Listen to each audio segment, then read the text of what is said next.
So, ayun, okay. KGX, kumusta tayong lahat? Paldo ba kahapon? So far, ano tayo, no?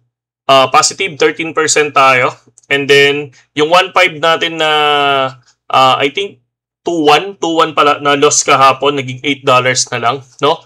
And then, positive tayo ng 13% dahil dun sa TA natin sa future. Okay? So far, nakaka $278 na tayo at ang unrealized profit natin ngayon, yung ongoing trade natin ay $6 ang negative natin. Pero still, ongoing pa yung trade natin dyan. Okay? So, meaning, profitable ang crypto. No? So, hindi to financial advice, pero for me, para sa akin, profitable para sa akin ang crypto. Okay? Ano nangyari? May open order ako. Teka lang LSK?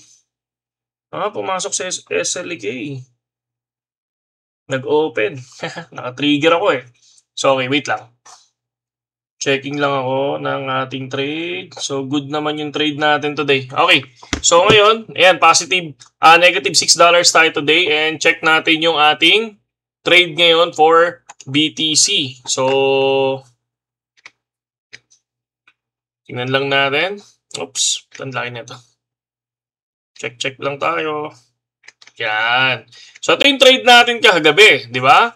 So, kung titingnan natin, pasok, di ba sabi ko sa inyo, pumasok ako dito and then, itong area na to, sabi natin, pasukan, no? And then, bumagsak siya hanggang dito sa area na yan. So, 102.47. Okay? 102.47. Ngayon, profit na tayo dyan. So, may hinahanap akong, I think this one, ano lang to hindi to financial advice mga kapatid. Okay? So, once pumasok to, no, ng 102.21,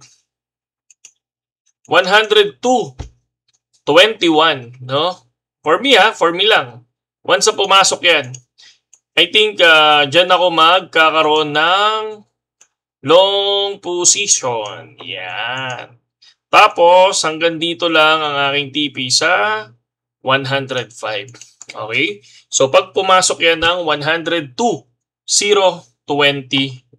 For me lang hindi to financial advice, pero still, yan yung papasukan ko once na bumaba. Okay?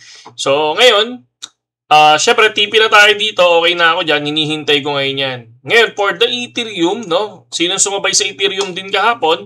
For the Ethereum, kung titingnan naman natin sa 1 hour time frame natin yan na kinuha, sa pool, no? Sumobra pa yung ating TA for the Ethereum kagabi. Okay? And then ngayon, nag-recovery. Okay? So, ganun ang future. Lagi nyo tatandaan, no? Dapat may nakaset ka na na take profit. Hindi yung take picture. Okay? So, next entry ko for the Ethereum, no?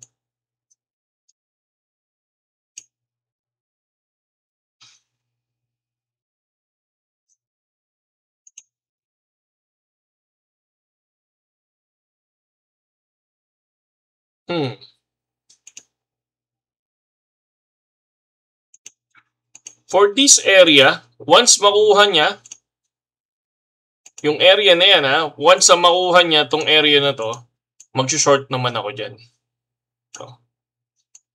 So, yan.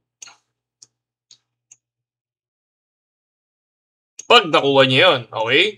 And then, dito naman, kung sakaling bumagsak din si Ethereum, kung ano yung entry ko dito sa BTC at pag nag-entry ako kay BTC, sasabay ako sa Ethereum and Sol. Okay? So, yun lang mga kapatid at sa mga wala pang BitGet dyan mga idol, no? Pasok lang kayo sa link natin dyan sa description and then, alam nyo na, no? Tapos PM nyo ako sa TG and then sa sa rest day ko. So, magbabasa na tayo ulit. May mga nakapasok na pero ang dami kasi kaya iniisa-isa ko sila. Okay? Saludo sa inyo lahat.